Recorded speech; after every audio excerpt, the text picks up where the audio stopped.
Hello and welcome back to Simply Serie A. It's been a while, but we are back. Happy New Year to you all, first of all, and a Happy New Year to my good friend and a fountain of Italian football knowledge, Mr. Vittorio Campanile, joining us live from Roma. How are you doing, Vittorio?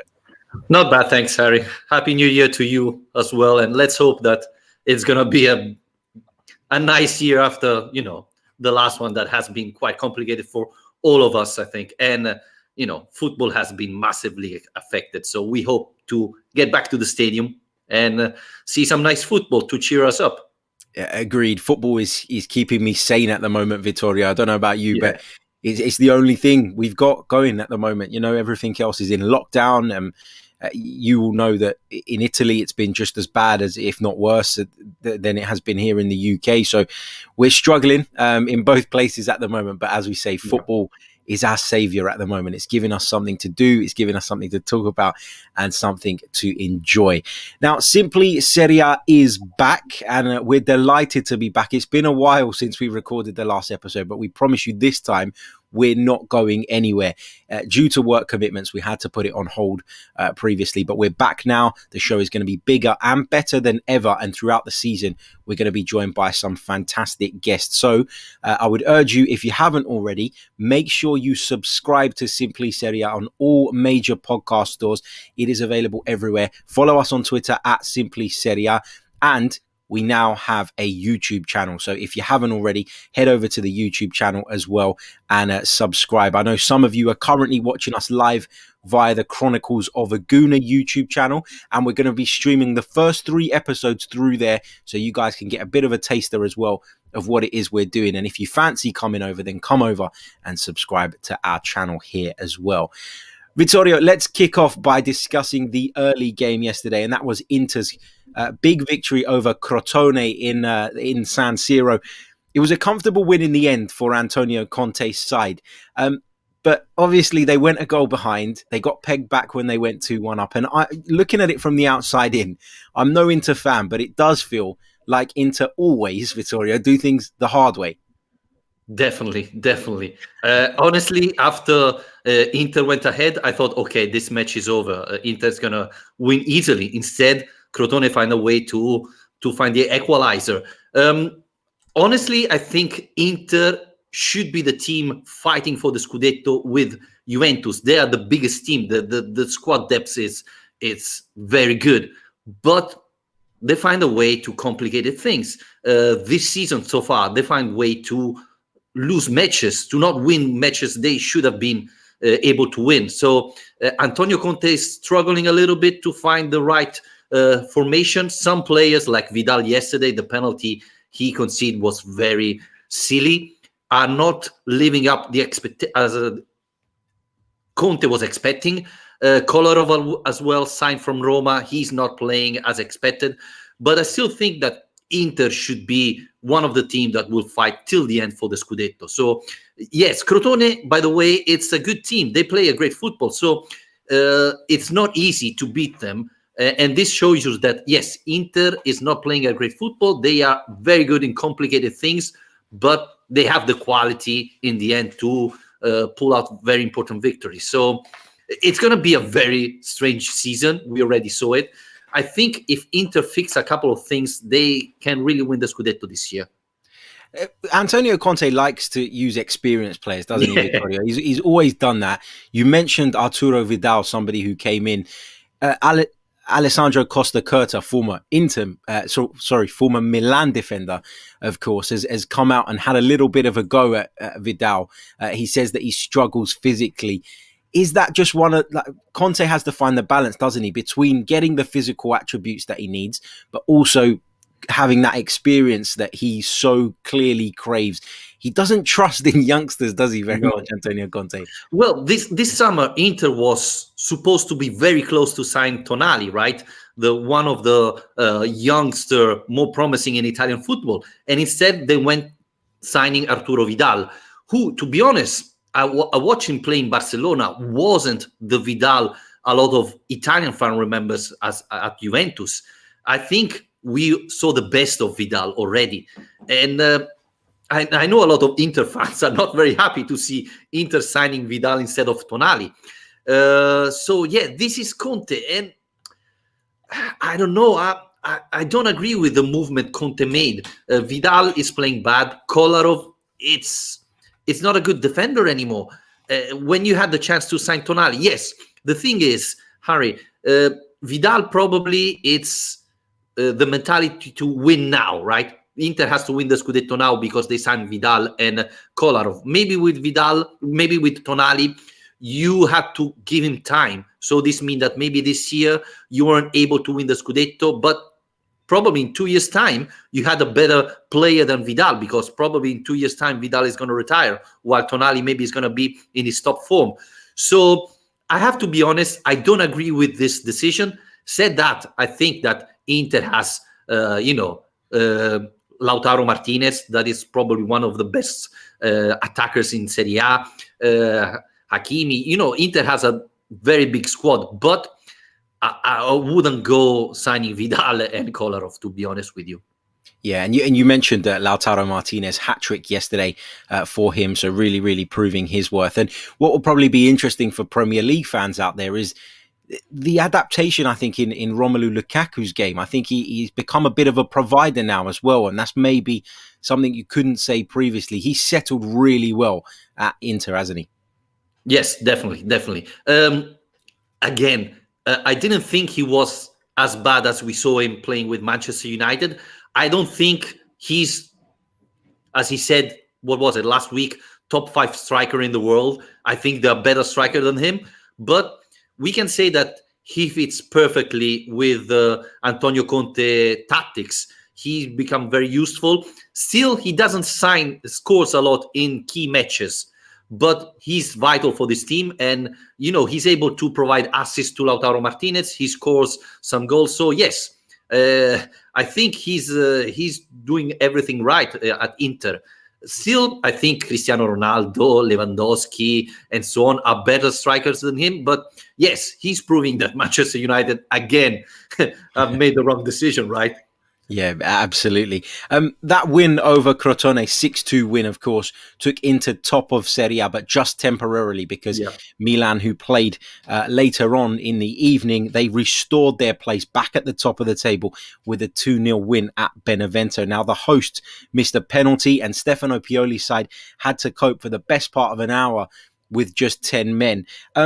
Sort of moving away from this game specifically, for those that haven't necessarily been watching a great deal of Milan this season, what is different, in your opinion, Vittorio, about this Milan side? And do they have the capabilities of challenging right until the very end for the Scudetto?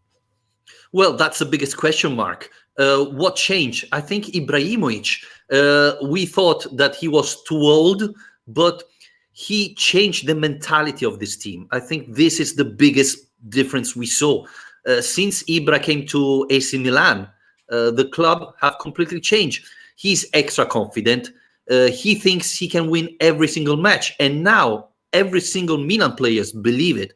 The other players have feed from Ibrahimovic, confidence. And now Milan maybe doesn't play very well, but knows that they have the chance to win every single match. And, you can say that they are lucky. They are not lucky. They simply believe they can win. And when you are so convinced that you can do it, you take every single chance. And often you find a way to win when everybody thinks it's impossible. They didn't play great football. They were one man down, but they find a way to win. It wasn't pretty, but, the team that win the Scudetto are the one that find every way to win a match. As I said, I think Inter and Juventus are the better team, but Milan is the most convincing team since now. Now, they're playing not great football, but they believe they can win. And they're doing it without Ibrahimovic. We said, when Ibra is going to be injured, they're going to start losing. They're not. They're still winning. They're still getting points. They lost a lot of players in the last month or so. Still, they're finding a way to win. Can they do it till the end? I'm not convinced. I think Milan is a little bit like Lazio last year. Lazio wasn't the best team, definitely, but they were close to Juventus till the end. So I think Milan can do it, especially if they sign a couple of players now in January. So that's the biggest question mark. If they're going to sign important players this January, then definitely Milan can do it. And their recruitment has been quite good, hasn't it, Vittorio, in recent times? Something that you couldn't really say of them necessarily in previous seasons, but of late they seem to have got their house in order in that regard, and they brought in some really good players. Ibrahimovic, a prime example, somebody that not everybody would have taken a gamble on necessarily, given his age and stuff, but it's really worked out. Definitely. Theo is probably one of the best defender they have. They have plenty of young and talented player. That's one thing very important, because if they don't achieve this year the Scudetto, they don't win it this year, they have a very young team, except obviously Ibrahimovic. They have a very young and talented team, so they can improve next year, do better in 2 years' time, etc. So that's the very interesting point. And the other side is, I think Pioli has matured as well. The manager, I think he took all the mistakes he have made with Lazio, Fiorentina, and Inter, and have built up from that. And now he's a better manager. He's able to cope with all the problems Milan had. Because I said it, they lost Ibra for COVID-19. Now he's out for injury. They lost a lot of players, and still Pioli was able to find a way to put the best team on the field and win matches. So they're young, they're talented, they're young, and they have a manager who's really improving a lot. So I think Juventus is still better, but Juventus is struggling with Pirlo. So they are taking the chances, I think. Yeah, agreed. And just a quick reminder to those of you watching us live right now across the various platforms, be sure to hit the like button, subscribe to the channel if you haven't already, follow us at Simply Serie A, and follow Vittorio at Vittorio Campa. You'll find it in the description as well. I've already put it in there, so you guys will be able to follow Vittorio and his excellent work. I can see some of you are putting some questions in the chat box. Keep hold of those for a little bit longer and I'll come to you guys. I'm just conscious of them disappearing in the live chat and then I can't find them later on. So hold fire on the questions and we will do a short question section at the end of this podcast. Vittorio, you mentioned Juventus. That leads me nicely on to Juventus, who, of course, defeated Udinese yesterday. They won by 4-1. Andrea Pirlo has come out and said this wasn't the best Juventus, and I think we can all agree that it hasn't been the best Juventus all season necessarily. What are you making of Project Pirlo so far? How have you assessed his tenure up until now? Well, first of all, it was a huge surprise. I mean, I think nobody expected Juventus to sign Pirlo. Why do you think they did, Vittorio? Why do you think they did? Is it finances? Why do you think they went down that route? Well, finances is probably one of the reasons. I think Andrea Agnelli wanted to do something special, something different. Pirlo was, a great football player. They believe he's going to be a great manager. They signed him for the under-23 team. And then when they sacked Sarri, they decided to put in the first squad. So that was a little bit of surprise. Maybe they didn't have the money to go and sign a great manager. Maybe they're waiting for Guardiola. They were waiting for Guardiola and things didn't happen. I think Pirlo made some mistakes in the season. He's a very young manager, so he needs time to improve. At the same time, this Juventus team has a lot of talent, but for example, they don't have another number 9 if Morata is injured. And yet yesterday Morata wasn't fit. He didn't play. So they have some players like Rabiot who maybe is overrated. So it's not easy. The manager has to improve and the player has to understand what Pirlo wants. Again, yesterday they didn't play great football, but they won. And yes, they lost badly against Fiorentina. There's going to be up and down this season.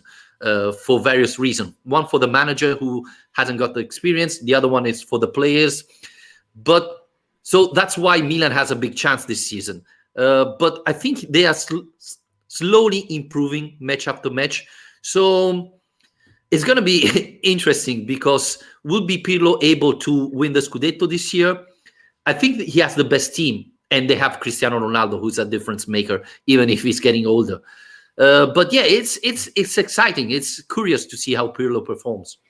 Yeah, and what it does do is it's blown the Serie A race wide open, hasn't it? Which is a good thing because Definitely. Juventus's dominance has been something that those who don't necessarily follow Serie A have thrown at it as a bit of a criticism. You know, Juve's dominance makes it boring, etc., etc., etc. I hear that all the time whenever I have any discussions about Serie A with people, and it would be nice, wouldn't it, to have a season where somebody else wins the Scudetto and it just kind of, you know, resets the whole league and the whole balance of things. But I think you're right. I think Juve are slowly improving under Andrea Pirlo. The problem is with teams like Inter and Milan, and we're going to come on to talk about Lazio in a bit, and Napoli.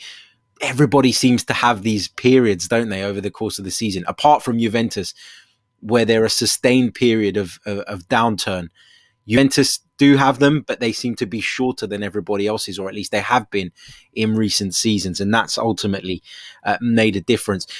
Let's discuss Lazio a little bit.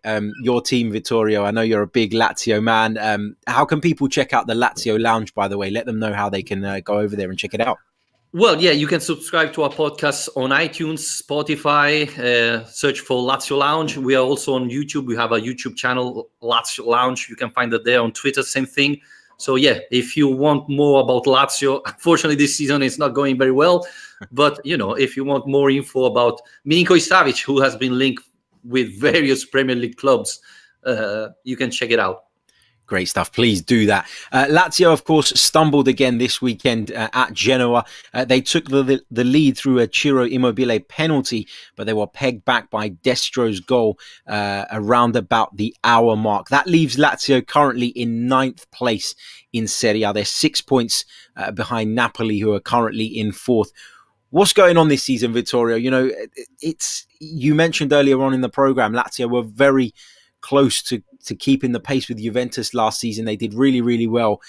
All of a sudden, it feels a little bit like they've fallen off the wayside. Is it down to Simone Inzaghi? Is it down to the group of players? What do you put this dip in form down to? I think it's the mentality. The players have achieved a big result, reaching the Champions League. They qualify to the group stage. They beat Borussia Dortmund. Now they're going to play against Bayern Munich. It's going to be very, very tough. But I think in the Serie A, they have relaxed a little bit. And we have to say that the competition in the last 2 years have improved a lot. Even the small teams are playing great football, like Crotone, Benevento, and so on. And this is the reason why Lazio is losing points.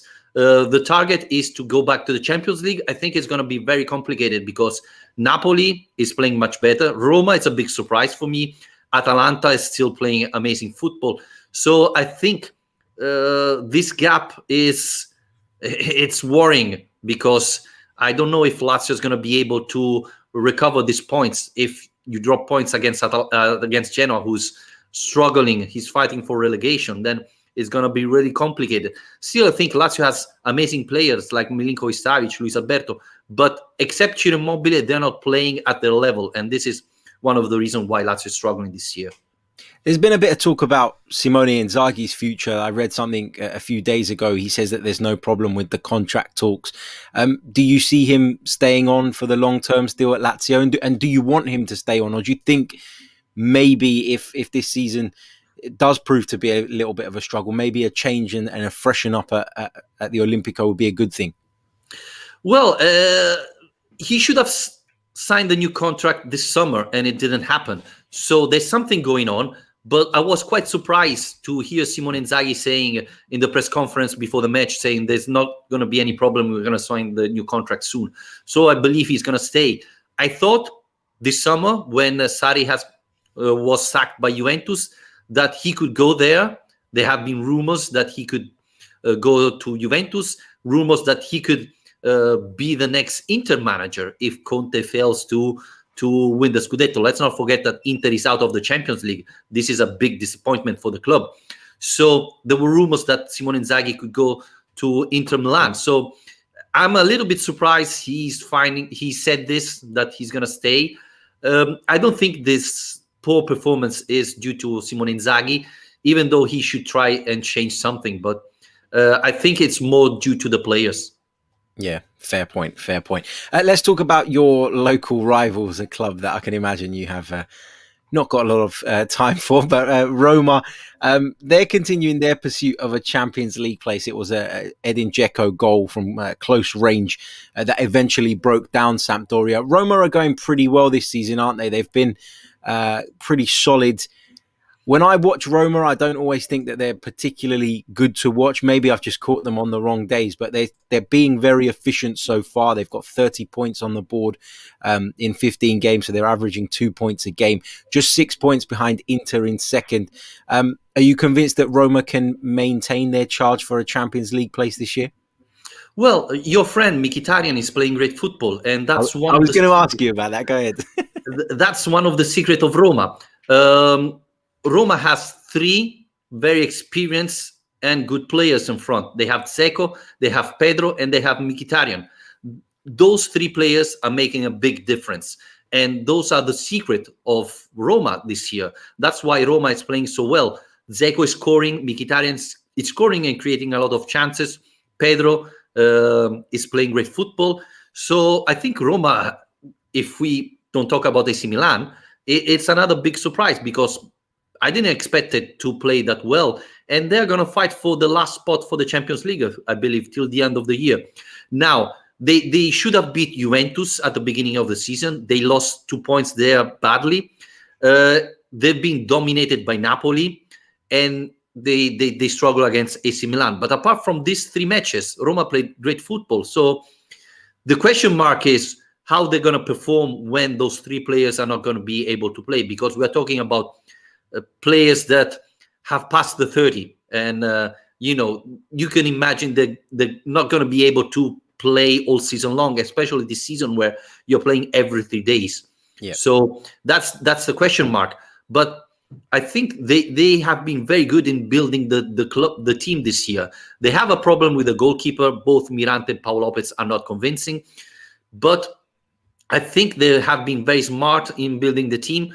And definitely seeing Lazio performing so bad, I think they have a shot to get back finally to the Champions League spot. It's going to be exciting because I think there's Napoli, Atalanta, Lazio, Roma, all fighting for that last spot.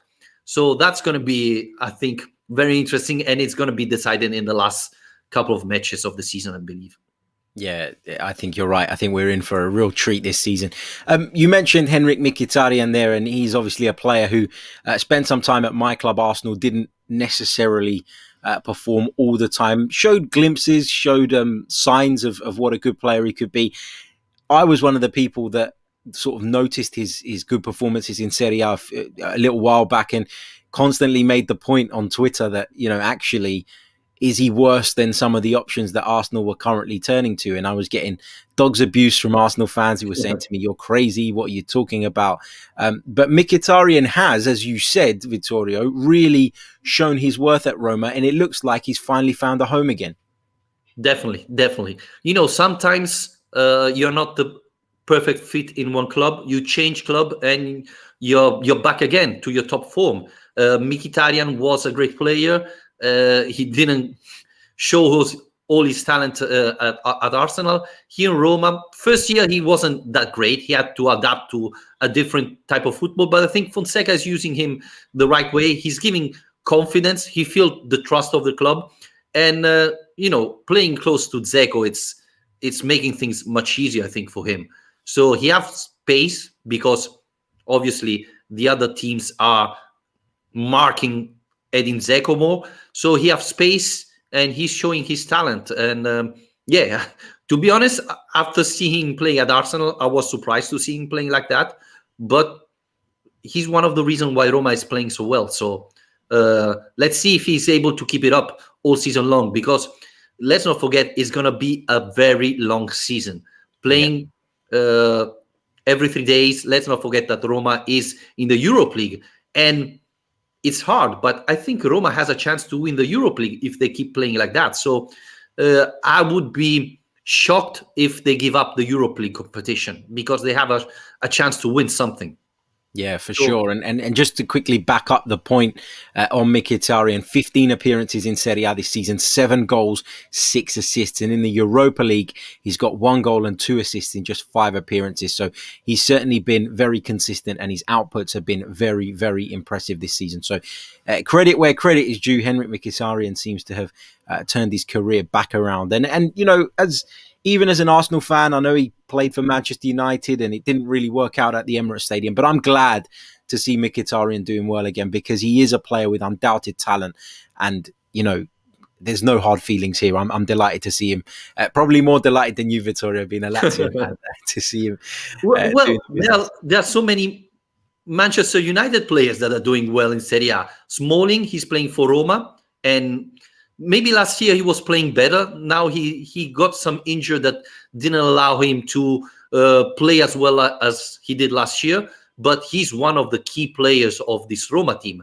Alexis Sanchez, he's not playing a lot because obviously with the Lautaro Martinez and Lukaku in front, he doesn't get that much time. But when he has the chance, he's performing at good level. He did an interview a couple of weeks ago saying that he didn't fight the right fit at United, and in Inter is completely different. So, you know, United fans, I don't know if they're very happy seeing all these former United players playing so well. You know, let's not forget Lukaku as well. So, yes, sometimes you change country and you find the right confidence, you find the right rhythm, and you start playing great football. Yeah, for sure. For sure. Sometimes players and clubs just don't fit. And that just going over to some of the live questions, Sergius asks how Alexis Sanchez is doing since leaving the Premier League. Vittorio's covered that. But of course, thank you for your question. It is very much appreciated. Just the kind of final team we're going to touch on in a little bit of detail this week, Vittorio, is Napoli. A convincing win at Cagliari. 4th in the division at the moment, doing pretty well, going pretty well. Of course, after Carlo Ancelotti left, Gattuso took over. I was always very much, you know, and we'd had discussions about this, I think, in the past on this show. We talked about Gattuso. Is he quite the top level of manager? He's a good motivator. He's got all of that, the passion, the fight. But are you starting to be convinced a little bit more now by Gennaro Gattuso after seeing a little bit more of him and now at a different club as well? No, I think I stick with my opinion of last year. I mean, he was very good when Napoli was really struggling. Last year was not only in bad form, but bad position in the league. He was able to immediately improve the team and get it back to Europe League level. This year they started really well. I thought a couple of months ago with Juventus struggling, with Inter struggling, I thought, you know, this could be the year of Napoli. Instead, they start losing matches. They lost against Lazio. They didn't play great football in a couple of matches. And then you go and see the team. They have hell of great players. Insigne, Mertens. Really, Napoli has a lot of talent. And you wonder why this team with a lot of talent is not able to play great football. And I think this is due to Gennaro Gattuso. He's a great motivator, but he's not a great manager. Napoli cannot play great football. And this is due to the manager, I think. So, and I believe that a lot of Napoli fans are realizing that Gattuso is probably a Europe League level manager. He can get you there, but Napoli deserve to fight for the Champions League, maybe to the Scudetto. And so he's not the right manager for that. And he showed it at AC Milan and in other clubs. So he did a great job in recovering Napoli when they were struggling last year. But this year, when you need something more, he's proving that he hasn't got that. So yeah, and that's what motivators do, isn't it? They come in, they pick up the attitude, they pick up the spirits, and that gets you only so far, though, doesn't it? After that, you need to have a little bit more about you in order to go on and progress, and in order to become what you need that side to be. And I agree with you on Gattuso. I think he's got all the passion in the world, all the fight in the world. He's a great motivator, and you only have to look back at his days as a player to understand that. But in terms of tactically, in terms of maybe sort of going that extra mile, I'm not necessarily sure that Gattuso is cut out for top level management. And as you say, Napoli, full of talent, a side that have been up there or thereabouts in Serie A for a few years now. They need to be pushing on that a little bit further. They should be able to play great football. Instead, you see the team and they struggle to play. I mean, you have Insigne, a lot of quality, even in the midfield. I think Napoli has one of the best midfield in Serie A. And still, they struggle to play great football, to move the ball fast enough to create chances. So, and you wonder, is it the players? No, the players are there. I think the manager is not able to find, to build a great football, a plan to give the team an identity. Napoli has passed from Maurizio Sarri, that probably was too offensive-minded manager. But I mean, when that Napoli was playing, it was amazing to see, to a Napoli that has a lot of talent, maybe even more than that team, but is struggling to show it. Yeah, no, totally agree. That brings us towards the end of this week's show, our first show back. Don't forget, like, subscribe, review. You know the drill by now. Just one final question that I'm going to put to you, Vittorio. What's the kind of general feeling, and this is a listener question, by the way, what's the kind of general feeling in Italy now about Serie A being affected by the coronavirus? Is there a worry that Serie A might stop again? I know here in the UK there have been rumours that perhaps a break may be enforced, just a short one to try and stop it, because we've lost a number of matches here in the UK in the top flight in recent weeks due to test results. Is there that worry in Serie A? What's the general feeling in Rome where you are now? No, luckily no, because there haven't been these big problems. Now, there is Juventus-Napoli, that is the match that has to be recovered. Yep. And this is a huge problem because it's going to be quite complicated. Both teams are playing in Europe, and they play every 3 days. So they really don't know when they're going to be able to play this match. But at the moment, the situation, at least in Serie A, in the lower leagues, there have been some match postponed, and this is going to be complicated. But no, at the moment, things are fine. Now, the biggest problem is the economical side, right? Because big teams, but even small teams, are losing a lot of money. Still, no fans at the stadium, none. So they did bring some back, though, didn't they? They did bring them back. At the beginning of the season. The beginning of the season, but they stopped pretty much immediately. So clubs are losing the match day revenue. That is not only tickets, but it's merchandising. You go to the match, you buy the scarf, the shirt, etc. So we are seeing a lot of clubs closing the annual revenue in a financial problem. So this is going to affect the winter transfer market, definitely. They're talking about loans, not big clubs able to buy players. And so this is going to be important, because if the situation will continue till the end of the season, then we're going to see big clubs struggling and forced to sell players. But luckily, the season should go on. They're not talking about stopping the league. They're talking about when fans will be able to attend matches.